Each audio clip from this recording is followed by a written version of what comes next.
The stacking knowledge on a mission. Financial freedom, that's my new ambition. No more playing small time for expansion.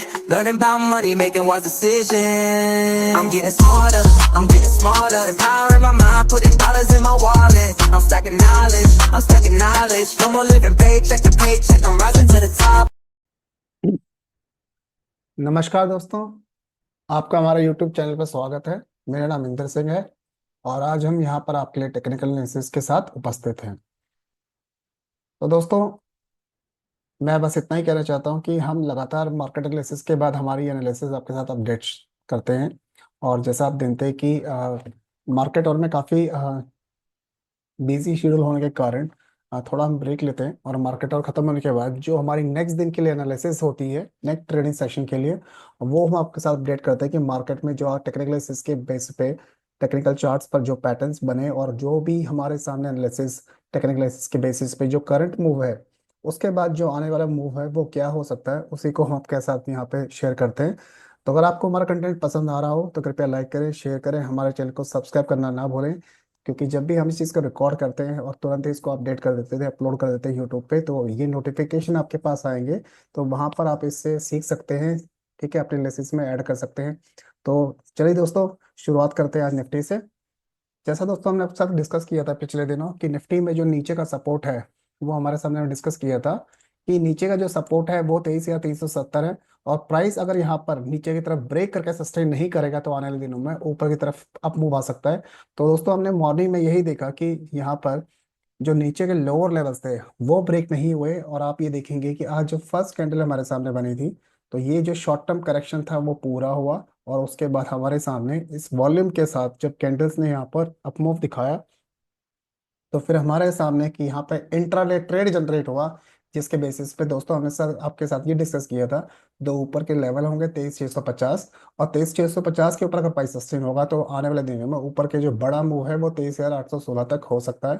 ठीक है, तो दोस्तों हमने वही देखा यहाँ पर कि हम जनरली हम आपके साथ ये डिस्कस करते हैं कि कभी भी आप ट्रेड लें, ठीक है, अपने पार्शियल प्रॉफिट बुक करने के बाद जरूर अपने ट्रेलिंग स्टॉप लॉस बढ़ाते जाइए। क्योंकि आप अगर लेवल्स के साथ ट्रेड करेंगे तो आप जब भी प्रॉफिट बुक करेंगे आपका टीएसएल ट्रिगर होगा। तो फिर हमने देखा दोस्तों कि मॉर्निंग में एक शानदार 368 पॉइंट की तेजी आई, लेकिन ऊपर जो 23,800 के लेवल थे वहां पर प्राइस नहीं पहुंच पाया और सस्टेन वहां तक नहीं पहुंच पाया। और ब्रेक तो और सस्टेन की बात ही वहां पर दो थी। तो फिर ये था कि हमारे टीएसएल ट्रिगर हुए, ठीक है। और उसके बाद हमने देखा दोस्तों कि सेकेंड हाफ में जो प्रॉफिट बुकिंग थी वो आई थी 23,650 तक। और फिर हमने देखा कि ये जो लेवल नीचे की तरफ ब्रेक करके सस्टेन हुआ। और आप ये नीचे तो दोस्तों देख रहे हैं, जब ये ब्रेक हुआ लेवल तो यहाँ पर अच्छे खासे वॉल्यूम्स यहाँ पे बढ़ने लग गए। और फिर जो मंदी थी, ठीक है, वो वापस आई एक बाउंस के बाद, अच्छे खासे बाउंस के बाद, तेजी के बाद, ठीक है। तो दोबारा यहाँ पे प्रॉफिट बुकिंग आ गई। तो फिर हमने देखा कि ऊपर के लेवल से डे हाई से निफ्टी ने जो हमारे सामने करेक्शन दिखाई वो करीब करीब 315 पॉइंट की थी। तो ओवरऑल जो निफ्टी थी वो प्रीवियस क्लोजिंग के ऊपर ही बंद हुई 64 पॉइंट की। लेकिन जो भी आपने मॉर्निंग में ट्रेड लिए थे, अगर आप यहाँ पे कोई भी बुलिश ट्रेड ले रहे हैं, मैं बार बार यही आपके साथ डिस्कस करता हूँ कि एग्जैक्टली किसी को ये नहीं पता होता है कहाँ तक जाएगा, कहाँ रिवर्सल करेगा। सिर्फ आपको अपने ट्रेलिंग स्टॉप लॉस बढ़ाने होते हैं। जब भी आपके ट्रेलिंग स्टॉप लॉस ट्रिगर हो आप एग्जिट कीजिए और उसके बाद आप दोस्त देखिए कि जो कवरिंग थी ऊपर से बाउंस के बाद, शॉर्ट कवरिंग, वो कंप्लीट होने के बाद दोबारा वो जो प्रॉफिट बुकिंग थी वो नीचे की तरफ आई।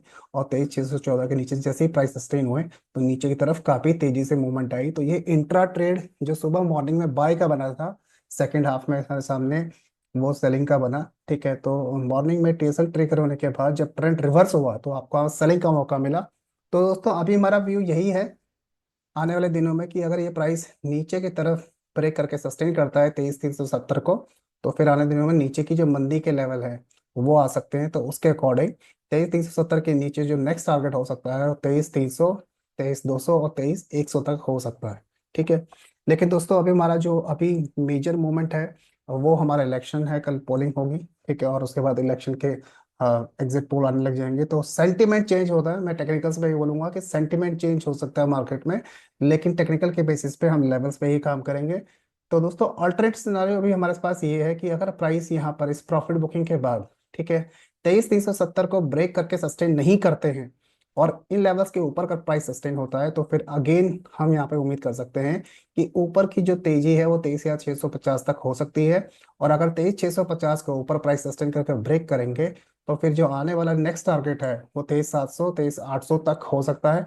लेकिन जो बड़ी तेजी आने वाले दिनों में, जो पोजिशनल बाय ट्रेड्स बनेंगे, वो तभी बनेंगे जब प्राइस यहाँ पर 23,800 के ऊपर, ये जो हमारी रेड ट्रायल लाइन आप ऊपर से देख रहे हैं, अगर यहाँ पे प्राइस ब्रेक करके सस्टेन करेंगे जो 23,862 के आसपास है, तभी आने वाले दिनों में जो ऊपर की बड़ी तेजी है वो आ सकती है। ठीक है, तो ये एनालिसिस जो हमारे सामने है निफ्टी के बारे में, जिस जो हम देखेंगे कि जैसे ये लेवल्स जिस हिसाब से एक्ट करेंगे, उस सिनेरियो को हम वहाँ पे एग्जीक्यूट कर सकते हैं। ठीक है दोस्तों, अभी हमारे सामने बैंक निफ्टी का ये चार्ट है। हमने आपके साथ ये शेयर किया था कि बैंक निफ्टी में जो लोअर लेवल्स के हैं, जब तक यहाँ प्राइस नीचे तरफ ब्रेक नहीं करेगा इन लेवल्स को, थर्ड पॉइंट को, तब तक आने वाले दिनों में नीचे की मंदी नहीं आएगी। लेकिन अगर प्राइस नीचे के लेवल को ब्रेक नहीं करते हैं, तो फिर दोस्तों हमने जो पिछले दिनों आपके साथ शेयर किया था, ये जो ऊपर का रेजिस्टेंस लाइन आप देख रहे हैं, वहां तक आप मूव आ सकता है। तो हमने आपके साथ शेयर किया था कि जो अपसाइड लेवल होगा 50,500 के ऊपर, वो 50,900 तक हो सकता है। तो फिर हमने दोस्तों ये देखा कि आज यहाँ पर बैंक निफ्टी ने मॉर्निंग में ओपनिंग के बाद, ठीक है, यहाँ पे अच्छी खासी बाइंग आई।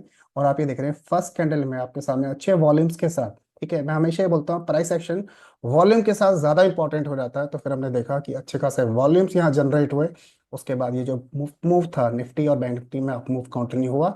और जैसे यहाँ टीएसएल ट्रिगर हुआ, ठीक है, उसके बाद दोस्तों हमने देखा कि जो मॉर्निंग का अप मूव था वो शानदार एक अप मूव था 534 पॉइंट का। और फिर उसके बाद हमने देखा सेकंड हाफ में कि जब हमारे बुलिश ट्रेड के टीएसएल ट्रिगर हुए, तो उसके बाद अगेन यहाँ पर 500 पॉइंट का बड़ा फॉल देखने को मिला। तो ये जो बाउंस था वो हमारे सामने कंप्लीट हो गया।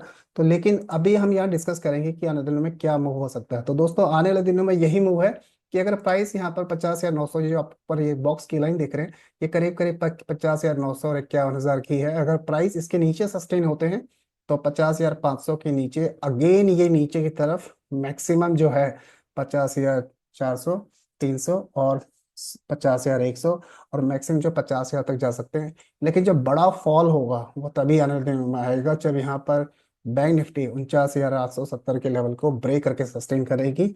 वो तभी पॉसिबल हो पाएगा। और अगर दोस्तों हम ये डिस्कस कर लेते हैं कि अगर ये मूव आने वाले दिनों में ऊपर की तरफ आता है, अगर आने वाले दिनों में जो ये अप मूव आता है नीचे के लेवल्स को प्राइस होल्ड करता है, और उसके बाद ये अप मूव कंटिन्यू होता है कि ये लेवल्स नीचे तरफ ब्रेक नहीं होते हैं, तो दोस्तों उस सिनेरियो में हमारे सामने जो ऊपर के टारगेट हो सकते हैं वो 51,000 तक हो सकते हैं। और 51,000 के ऊपर प्राइस अगर सस्टेन होगा, तो दोस्तों हम उम्मीद कर सकते हैं कि ऊपर की तरफ 51,300 का नेक्स्ट टारगेट हो सकता है। और जो बड़ी तेजी हमारे सामने बनेगी, उसके अकॉर्डिंग जो हमारे ऊपर के टारगेट हो सकते हैं वो 51,700 तक हो सकते हैं। ठीक है, तो दोस्तों अब बात कर लेते हैं मिड कैप की। मिड कैप में जैसा हमने आपके साथ शेयर किया था कि इसमें एक बुलिश पैटर्न बना हुआ है, जिसके बेसिस पे हमारे सामने ये जो अपमूव है वो कंटिन्यू रह सकता है जब तक हम नीचे के लेवल्स को ब्रेक नहीं करते। 12,000 के लेवल को जब तक हम ब्रेक करके सस्टेन नहीं करते, जब तक हमारे सामने पॉसिबिलिटी हो सकती है कि अपमूव आ सकता है। लेकिन उसके लिए बहुत जरूरी है कि यहाँ पर 12,150 के लेवल को ब्रेक करके सस्टेन करें। तो दोस्तों पहले कैंडल हमारे यहाँ सामने क्लोजिंग हुई, और फिर उसके बाद हमने देखा जैसे निफ्टी और बैंक निफ्टी में एक ट्रेंड रिवर्सल आया था, तो फिर यहाँ पर भी काफी अच्छा अप मूव आया। ठीक है, और उसके बाद दोस्तों हमने देखा कि जैसे ही हमारे वहाँ पे टीएसएल ट्रिगर हुए, एक शानदार अप मूव आने के बाद जैसे ही हमारे वहाँ पे टीएसएल ट्रिगर हुए, क्योंकि जो ऊपर की रेंज थी ये सेलिंग जोन था as per the time analysis. तो दोस्तों हमने देखा कि 200 पॉइंट का शानदार अप मूव आने के बाद जब हमारे लॉन्ग्स के टीएसएल वहाँ ट्रिगर हुए, तो फिर हमने देखा कि यहाँ पर इंट्राडे में स्कैल्पिंग का बेरिश ट्रेड बना, जिसके बेसिस पे हमें यहाँ पर करीब करीब 194 पॉइंट का फॉल देखने को मिला। और फिर जो ऊपर से प्रॉफिट बुकिंग आई, वो नीचे के जो इमीडिएट सपोर्ट था 12,135 36 के नीचे क्लोजिंग आई। तो अभी यही हमारा व्यू है कि जो बड़ा मूव है वो तभी कंटिन्यू हो पाएगा जब हम ये ऊपर के लेवल्स, जो हमारे सामने आज का हाई है 12,321, ठीक है, तो ये करीब करीब 12,350 ये लेवल्स हैं। अगर ये लेवल्स ब्रेक करते हैं ऊपर की तरह और सस्टेन करते हैं, तो फिर आने वाले दिनों में जो ऊपर की तेजी होगी वो हमारे सामने 12,450 और 12,500 तक की हो सकती है। और उसके बाद जो बड़ा अप मूव है वो तभी पॉसिबल हो पाएगा जब प्राइस इस ऑरेंज लाइन के ऊपर सस्टेन होंगे। ठीक है, तो दोस्तों अभी ये है हमारा व्यू है। लेकिन अगर आने वाले दिनों में नीचे की तरफ प्राइस कंटिन्यू होता है 12,135 के नीचे, तो 12,000 की तरफ जा सकता है। लेकिन जो ये पीछे के नीचे के आप लेवल्स देख रहे हैं, मैक्सिमम जो आप डाउन साइड हो सकता है वो यहाँ तक हो सकता है। लेकिन अगर प्राइस यहाँ पर ब्रेक करके सस्टेन करेंगे सरट ट्रेंड के नीचे, तो फिर आने वाले दिनों में हम उम्मीद कर सकते हैं कि नीचे के जो टारगेट्स हैं वो हमारे सामने आ सकते हैं 18,000 11,800 तक।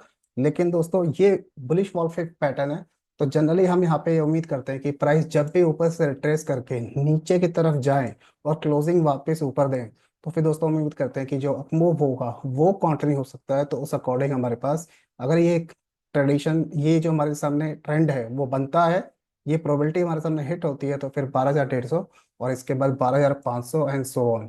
ठीक है, 12,600 तक के बड़ी अपसाइड एज पर दैट पैटर्न आ सकती है।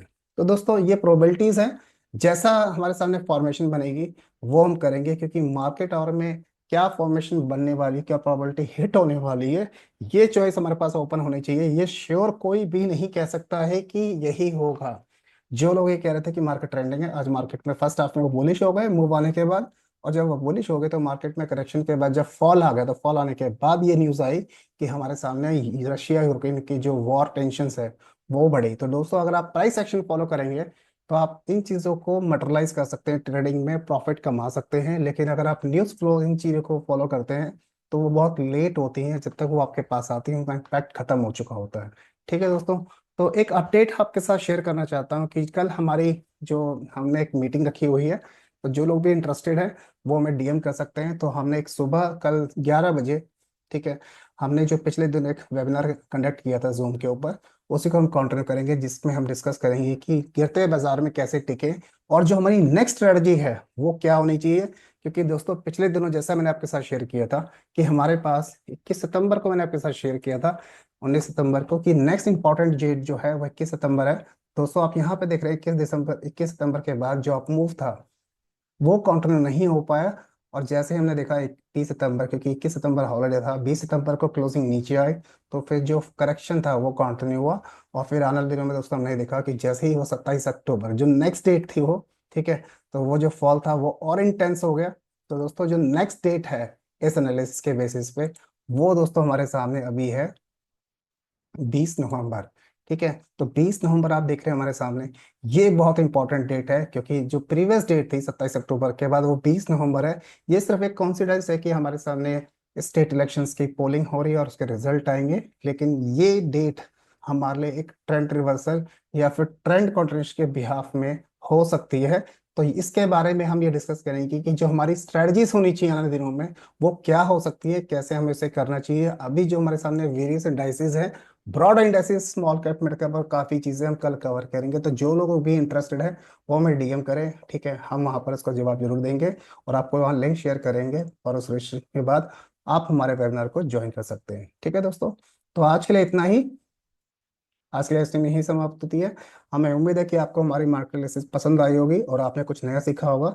अगर आपको हमारा कंटेंट अच्छा लगा तो कृपया इस वीडियो को लाइक करें, अपने दोस्तों से शेयर करें, लेकिन नॉलेज हमेशा बढ़नी ही चाहिए और बांटनी चाहिए। हमारे चैनल को सब्सक्राइब करना ना भूलें, ताकि आप हमारी आने वाली सभी अपडेट्स और लाइव स्ट्रीम से जुड़े रहें। आपका बहुत बहुत धन्यवाद कि आपने हमें समय दिया। अगली बार फिर मिलेंगे, तब तक सुरक्षित रहिए, खुश रहिए। धन्यवाद। जय Hind. Investing, it's like knowledge on a mission. Financial freedom, that's my new ambition. No more playing small time for expansion. Learning about money, making wise decisions. I'm getting smarter, I'm getting smarter. Empowering my mind, putting dollars in my wallet. I'm stacking knowledge, I'm stacking knowledge. No more living paycheck to paycheck, I'm rising to the top.